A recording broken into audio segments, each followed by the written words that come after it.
Hey guys, it's Red Nomster, and today I want to share with you something that I'm very proud of. I want to say that first off. I invented something that I think is very intricate in terms of an actual door. Now, I'm not a door guy, I want to say that right away. I don't build doors a whole lot. I tried being a door guy in the past, it just hasn't worked for me. A lot of people have made like 50 by 50 doors and stuff like that. It's very impressive, but this right here is a little 2x2 door. As you can see, there are two of them right next to each other actually, so it's a 2x2x2 door. That's just how it's made. There's no extra redstone added to it. But essentially, as you can see, I can walk right through it, just like a normal door. Perfect, but this is actually an invisible door, as you can see by the title of the video. So if we go ahead and hit either one of these buttons, the door will then activate and then, per se, close. So if we look back, of course, the door is invisible, so you can't see it. And I actually posted a picture of this on Twitter, and people didn't really believe me. They thought it was a joke that there was an invisible door, because you can't take a picture of something that's invisible. I thought it was a little Easter egg, just a little fun thing to post on there. So anyways, this door does work. As you can see, it's closed, and you cannot go through it. It's an invisible door. And if I try to sprint through it, of course, it's going to work even more efficiently, because speed only worsens the problem of trying to go through the door. And like I said, it's a 2x2 door, meaning a 2x2x2, meaning it's closed on this side as well. And as we hit this button again, the door will then open up and we can walk through freely. Alright guys, so as a little experiment, I want to show you guys that this, using Mr. Cluck over here, is a completely mob-proof door as well. It'll block any mob that is, of course, too tall and too wide. If the mob is bigger than that, they won't be able to fit through the archway, so it blocks any mob. So I'll go ahead and pull out these seeds. The chicken will try to walk towards me, and as you can see, the door is closed because the chicken is having a real hard time getting through there.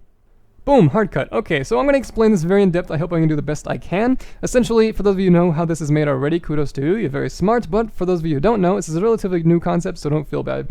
Essentially, in the newest 1.9 snapshots, a new feature has been returned to the game, actually, because it was once possible in the past, that mobs can now interact with another mob's hitbox, and of course, players can now interact with another mob's hitbox. And that basically makes this possible. Now, I broke my floor spikes in Survival Minecraft video, and I'll link that in the description if you want to see what I'm talking about, because I essentially use the same exact mechanic, just a little bit different, and a lot different redstone, of course, but trying to fix that made this door what it is, essentially. So as we see here, we have a door that is impassable, and it's pretty cool in my opinion, but it is working using the hitboxes of iron golems or villager golems, depending if you want to use command block lingo. So if we hit F3B to see hitboxes, as you can see, there are a bunch of hitboxes for the villager golems. Now there's more than one, because the more hitboxes that you run into at once, the bigger the repercussions of the fallback is. If you hit like 100 hitboxes instead of just the 10 that are here, you'll fly a little bit, actually. And people have made player cans in the past, but I wanted to make something practical, so this is what I came up with. So basically, as shown in the floor spikes video, a villager golem head is sitting above a top slab if they're standing on a trap door, which is exactly what's happening down here. So as you can see, there's a block, was a chunk of slime blocks that is 2x2, and that is being pulled and pushed by this one single piston. Now that little bouncing effect that is happening when I hit this button for these villager golems, basically all I do to open the door is just pull them down one block, which gets rid of the hitbox, and then these trap doors right here, not these trap doors, these slabs retract and then crush back into the heads, which is very important, which I'll explain in a second, allowing to close again. But essentially, that little bounce that they have where they go up and down, which is why I looked away from it when I opened and closed the door, is just due to the slime blocks. Now, these slime blocks aren't important. That just makes it a little bit more compact. It makes it so you don't have to power 4 separate pistons with like redstone. It just takes one comparator, cauldron, and a piston to push the entire thing up. So I thought that was a little bit more practical. It takes a little bit more resources, but for size sake and compactness, that's what I went with. Boom, hard cut. Okay, so back to why the slabs are important. Essentially, a number one rule to remember right here is the fact that mobs cannot be pushed through blocks, but blocks can be pushed through mobs. So essentially, when the door closes, the retraction of these slabs are not important, just due to the fact that I wanted to reduce the size of the redstone. It made it easier to do it that way, just keep it in for both of them, instead of adding like a separate T flip-flop for having to go every other time. But essentially, when we hit the button, they'll fall, doing the normal mechanics, but to get them back up, if we just tried to push them up without retracting the floor, they will smash their heads into the top and then fall back onto the trap door.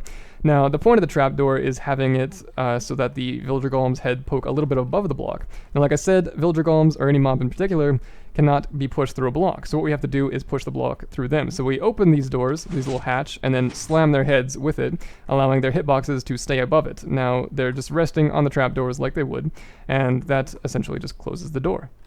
Alright, so I'm not going to be doing a tutorial on this just due to the fact that I'm lazy, and it's like 3 a.m. guys, I need to go to bed. The tutorial took so long, I took so many retakes trying to make it good for you guys, I don't know.